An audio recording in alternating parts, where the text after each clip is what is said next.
Selamat pagi Ibu Bapak Saudara-saudara yang dikasihi dalam Tuhan Yesus Kristus. Kiranya damai sejahtera Allah dalam kehidupan kita senantiasa dinyatakan, sehingga kita tetap dapat menjalani kehidupan kita dalam penyerahan diri secara penuh kepada Tuhan, mengandalkan Tuhan dan hanya menaruh harap kita kepada Tuhan. Hari ini Senin 19 Februari tahun 2024, sebelum kita akan melaksanakan segala rencana dan kegiatan dalam perjalanan kehidupan kita sepanjang hari ini, mari kita mengambil saat teduh untuk kita bersama bersekutu bersama dengan Tuhan. Dan sebelum kita merenungkan kebenaran firman Tuhan, mari kita bersatu di dalam doa. Bapa yang kami panggil di dalam nama Tuhan Yesus Kristus, kami mengucap syukur ketika Tuhan kembali mempercayakan satu hari yang baru untuk kami jalani. Kami rindu dalam perjalanan kami sepanjang hari ini, kasih setia Tuhan senantiasa mengiringi perjalanan langkah demi langkah yang kami tapaki. Kami mengakui di hadapan Tuhan, kami tidak dapat jalan sendiri. Dan saat ini kami rindu untuk mengenal Tuhan secara pribadi melalui kebenaran firman-Mu. Terpujilah Engkau Tuhan kami Yesus Kristus, kepadamu kami berseru dan berdoa. Amin. Firman Tuhan bagi kita yang diambil di dalam Alkitab Perjanjian Lama, Kitab Ayub pasal yang keempat, ayat yang pertama hingga ayat yang ke-21. Ayub pasal 4, ayat yang pertama hingga ayat yang ke-21. Elifas menegur Ayub. Maka berbicaralah Elifas, orang teman. Kesalkah engkau bila orang mencoba berbicara kepadamu? Tetapi siapakah dapat tetap menutup mulutnya? Sesungguhnya engkau telah mengajar banyak orang, dan tangan yang lemah telah engkau kuatkan. Orang yang jatuh telah dibangunkan oleh kata-katamu, dan lutut yang lemas telah kau kokohkan. Tetapi sekarang dirimu yang tertimpa dan engkau kesal, dirimu terkena dan engkau terkejut. Bukankah takutmu akan Allah yang menjadi sandaranmu, dan kesalehan hidupmu menjadi pengharapanmu? Camkanlah ini, siapa binasa dengan tidak bersalah, dan di manakah orang yang jujur dipunahkan? Yang telah kulihat ialah bahwa orang yang membajak kejahatan dan menabur kesusahan, ia menuainya juga. Mereka binasa oleh nafas Allah dan lenyap oleh hembusan hidungnya. Singa mengaum, singa meraung, patahlah gigi singa-singa muda. Singa binasa karena kekurangan mangsa, dan anak-anak singa betina bercerai-berai. Suatu perkataan telah disampaikan kepadaku dengan diam-diam, dan telingaku menangkap bisikannya. Waktu bermenung oleh sebab hayal malam, ketika tidur nyenyak menghinggapi orang. Aku terkejut dan gentar, sehingga tulang-tulangku gemetar. Suatu roh melewati aku, tegaklah bulu romaku. Ia berhenti, tetapi rupanya tidak dapat kukenal. Suatu sosok ada di depan mataku. Suara berbisik-bisik kudengar. Mungkinkah seorang manusia benar di hadapan Allah? Mungkinkah seorang tahir di hadapan penciptanya? Sesungguhnya hamba-hambanya tidak dipercayainya. Malaikat-malaikatnya pun didapatinya tersesat. Lebih-lebih lagi mereka yang diam dalam pondok tanah liat, yang dasarnya dalam debu, yang mati terpijak seperti gegap. Di antara pagi dan petang mereka dihancurkan, dan tanpa dihiraukan mereka binasa untuk selama-lamanya. Bukankah kemah mereka dicabut? Mereka mati, tetapi tanpa hikmat. Ibu bapak saudara-saudari, secara umum apa yang biasanya kita lakukan ketika kita mendengar berita, kita mendengar kabar bahwa sesama, lebih-lebih sahabat atau orang yang dekat dengan kita mengalami satu musibah atau bahkan penderitaan, maka hal yang sama yang akan kita lakukan seperti yang juga dilakukan oleh sahabat-sahabat Ayub. Dalam hal ini didahului oleh kedatangan Elifas untuk menegur Ayub. Ya, memberikan satu penyadaran bagi Ayub melalui pesan-pesan dalam nasihat, secara khusus di dalam pasal yang keempat ini, dan juga dilanjutkan pada pasal yang kelima dan seterusnya. Elifaz ingin mengingatkan Ayub bahwa sesungguhnya seorang Ayub telah dipakai oleh Allah untuk menyatakan kuasa dan kasih Allah. Dapat kita lihat pada ayat yang ketiga, 4, 5, dan 6. Bagaimana Ayub telah dipakai untuk mengajar banyak orang, menguatkan tangan yang lemah, membangunkan seorang yang jatuh melalui perkataannya, dan bahkan mengokohkan kembali lutut yang lemas.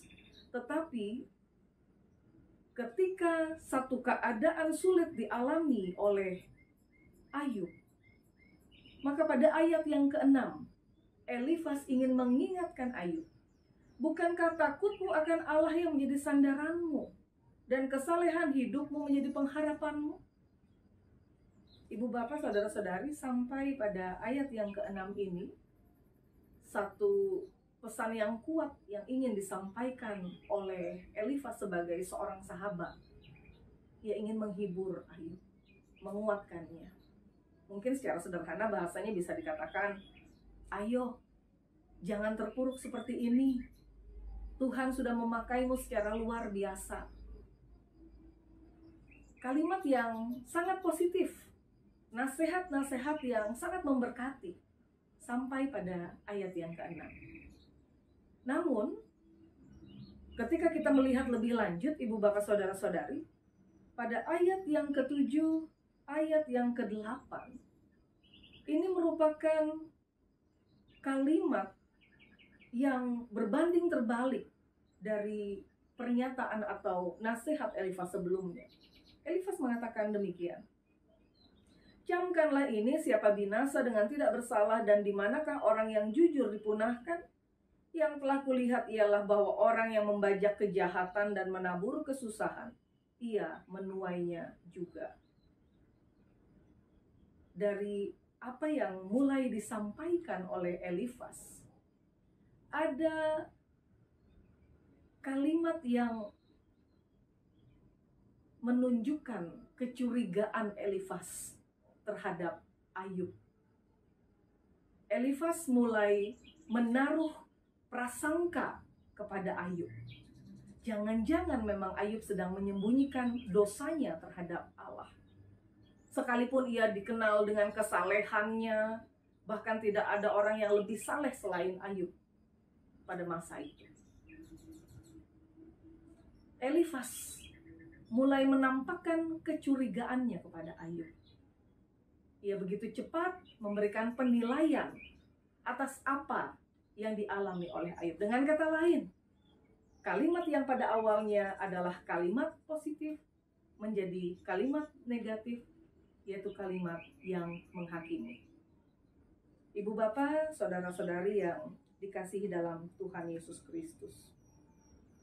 Namun ketika kita terus melihat perkataan-perkataan Elifaz, bahkan dilanjutkan pada pasal yang kelima, namun pada pasal yang ke-42, kita melihat bersama apa yang menjadi respon Allah. Dikatakan, setelah Tuhan mengucapkan firman itu kepada Ayub, maka firman Tuhan kepada Elifaz orang teman, murkaku menyala terhadap engkau dan terhadap kedua sahabatmu, karena kamu tidak berkata benar tentang aku seperti hambaku Ayub. Di sini Tuhan ingin membukakan satu kenyataan, satu keadaan, bahwa ternyata Elifaz keliru menilai Ayub. Lebih-lebih Elifaz keliru menilai Allah. Elifaz cepat memberikan satu penilaian dan kesimpulan atas apa yang terjadi terhadap Ayub. Sehingga hal ini mendatangkan murka Tuhan kepada Elifaz dan juga sahabat-sahabat Ayub yang lain. Ibu bapak, saudara-saudari, dalam menjalani kehidupan kita sebagai manusia biasa, keadaan Ayub pun tidak jarang menjadi keadaan kita. Ada kalanya kita merasakan kebahagiaan, sukacita, namun tidak lupa di dalamnya pun ada rasa tidak nyaman, kesulitan, atau bahkan beban yang menyertai perjalanan kehidupan kita. Penderitaan demi penderitaan pun tidak jarang menjadi bagian yang tidak terelakkan. Nah, hari ini belajar dari bagaimana Elifas menempatkan dirinya pada awalnya sebagai pribadi yang sebenarnya memiliki maksud baik, tetapi di tengah perjalanan ia mulai keliru dengan pemahamannya terhadap Tuhan atas peristiwa yang dirasakan oleh Ayub. Demikian hal juga dengan kehidupan kita. Tidak jarang ketika peristiwa demi peristiwa yang orang lain rasakan, yang orang lain hadapi, bahkan juga mungkin kita hadapi, pergumulan, penderitaan, kesulitan, kesusahan, jangan-jangan kita pun menjadi seperti Elifas. Kita cepat memberi satu kesimpulan, kita berprasangka terhadap Tuhan bahkan atas apa yang kita alami. Saudara-saudara, kita tidak selalu dapat mengerti apa yang menjadi rencana Tuhan. Namun satu hal yang kita percaya, Tuhan tetap pegang kendali atas segala sesuatu yang terjadi. Pesan firman Tuhan hari ini mengingatkan kita, bagaimana kita dapat menjadi pribadi yang menyatakan terang Kristus dalam kehidupan kita. Taruhlah pengharapan kita hanya kepada Tuhan, di mana pengharapan ini menaruh kepercayaan kita secara penuh kepada Tuhan, meyakini bahwa Tuhan Allah dapat dipercaya dalam kehidupan kita. Tuhan Allah satu-satunya pribadi yang senantiasa hadir, sekalipun jalan-jalannya tidak terselami. Namun kita tidak menaruh curiga, namun tetap percaya ada maksud Tuhan. Dan maksud Tuhan, bagaimana kita dapat menyatakan terang Kristus sebagaimana mestinya. Nama Tuhan dimuliakan dalam kehidupan kita. Kiranya seperti Mazmur Daud dikatakan di dalam Mazmur pasal yang ke-38 ayat yang ke-16 yang berbunyi demikian. Sebab kepadamu ya Tuhan aku berharap, Engkaulah yang akan menjawab, ya Tuhan Allahku. Amin untuk firman Tuhan. Berharaplah pada Tuhan. Diberkatilah orang yang mengandalkan Tuhan dan menaruh harapannya kepada Tuhan. Tuhan Yesus memberkati kita. Shalom. Mari kita bersatu di dalam doa. Allah Bapa di surga, kami percaya kasih Tuhan atas kehidupan kami. Kasih Tuhan yang sangat mengerti atas setiap peristiwa yang kami alami. Namun demikian, kami menaruh secara penuh kepercayaan kami di balik segala sesuatu yang tidak dapat kami pahami adalah maksud Tuhan. Mampukan kami untuk tidak cepat memberikan penilaian atas segala sesuatu. Mampukan kami untuk tidak cepat berprasangka atas segala sesuatu. Tetapi mampukan kami untuk dapat melihat apa yang menjadi rencana dan kehendak Tuhan di balik setiap peristiwa, waktu, dan masa yang kami lalui. Terima kasih ya Bapa di surga. Sepanjang hari ini kami rindu untuk berjalan bersama-Mu ya Tuhan. Kami rindu kiranya berkat yang dari Allah Bapa dalam kasih Tuhan Yesus Kristus senantiasa dinyatakan dimanapun kami berada sebagai bagian dari warga negara, warga gereja, warga masyarakat, dalam keluarga rumah tangga kami.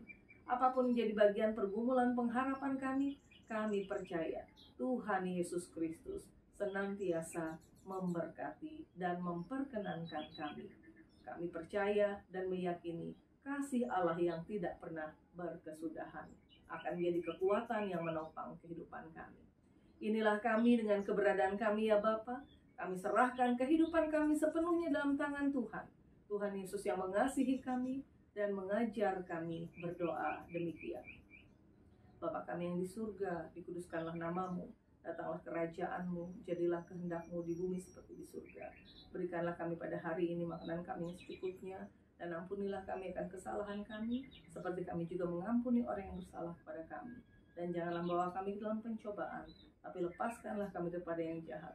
Karena Engkau punya kerajaan dan kuasa dan kemuliaan sampai selama-lamanya. Amin. Selamat beraktivitas, Tuhan Yesus memberkati. Shalom.